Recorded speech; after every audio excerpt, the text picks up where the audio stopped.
नमस्कार दोस्तों, हम क्या सोचते हैं, हम क्या जानते हैं और किसमें विश्वास करते हैं, अंततः ये बातें मायने नहीं रखती हैं दोस्तों। हम क्या करते हैं वही महत्वपूर्ण है। इसलिए जो भी करें बहुत ही सोच समझकर अपना 100% देते हुए बड़ी ही ईमानदारी से और कड़ी मेहनत के साथ में कीजिए।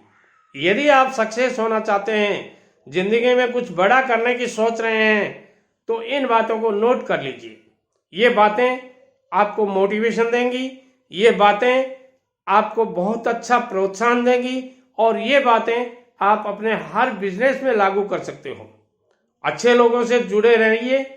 सुनार की दुकान का कचरा भी लाखों रुपए कमा करके आपको देता है, सुनार को देता है, तो फिर क्यों नहीं आप भी गांव में अपने घर में घर बैठे कोई न कोई बिजनेस करें।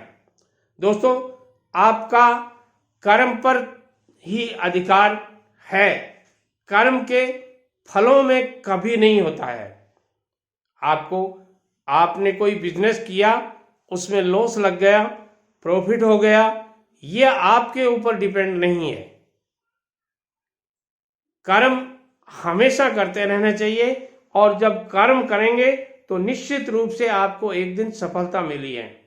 इतिहास में बहुत से ऐसे लोग हुए हैं जिन्होंने बहुत सी असफलताओं का मुंह देखा है और उसके बाद में अंततोगत्वा उन्होंने वो किया है जो वर्ल्ड फेमस हो गए। वो क्यों? लगातार कंटिन्यूटी। ये कंटिन्यूटी में इतनी ताकत है कि वो आपको फर्श से अर्श तक पहुंचा देती है और घमंड में इतनी ताकत है कि वो आपको अर्श तक पहुंचने के बाद भी वापस फर्श पर ले आता है। इसलिए मैं कहना चाहूंगा, कोई भी एक छोटा सा बिजनेस अपने गांव में शुरू कर दीजिए। चाहे आप किसी भी टाइप का नॉलेज हो आपका, मान लीजिए आप कपड़ा सिलाई का काम करते हैं या इसका नॉलेज है, तो गांव में वही काम शुरू कर दीजिए। अब आप कहते हैं साहब दुकान लेने में खर्चा बहुत लगता है, इतना पैसा कहाँ से लाऊंगा? अरे भाई, बहुत ज़्यादा खर्चा नहीं होता।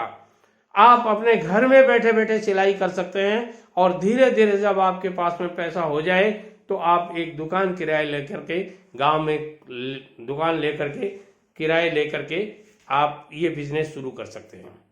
अब कहते हैं हमें तो सिलाई का बिजनेस आता ही नहीं दादाजी। हाँ, मैं मानता हूँ आपको नहीं आता है, मगर सिलाई का बिजनेस सीखने के लिए आपको बरसों नहीं लगते हैं। 4-6 महीने 12 महीने में आप ये बिजनेस आराम से सीख सकते हो। सिलाई का काम सीखने में बहुत ज़्यादा समय नहीं लगता है। अच्छे टेलर के पास में आप रहेंगे तो अच्छा काम करना सीख जाएंगे और ये धीरे धीरे आपका बिजनेस शुरू हो जाएगा। अब आप कहेंगे दादाजी क्या बिजनेस, सिलाई का बिजनेस करके करोड़पति बना जा सकता है? जी हाँ, बना जा सकता है। लोगों ने ऐसा करके दिखाया है। एक आदमी ने टेलरिंग की दुकान की थी और वो टेलरिंग का दुकान करते करते उसने शोरूम खोल लिया और बाद में उनके बेटे पोते हैं, उन्होंने उसको बड़ा विस्तार दिया, कपड़े की दुकानें कर ली और आज वो अरबपति नहीं खरबपति भी हैं। ऐसे बहुत से उदाहरण मिलते हैं आपको। आप करना तो सीखिए।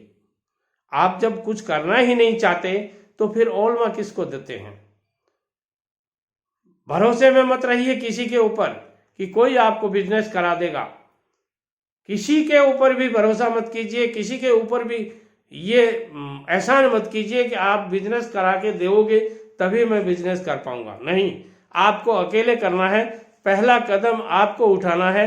जब तक आप पहला कदम नहीं उठाएंगे तब तक आप बिजनेस में सफल नहीं होंगे, जिंदगी में भी सफल नहीं होंगे कभी भी। इसलिए पहला स्टेप आपको उठाना पड़ेगा और वो पहला स्टेप आपके सक्सेस का फाउंडेशन स्टोन होगा।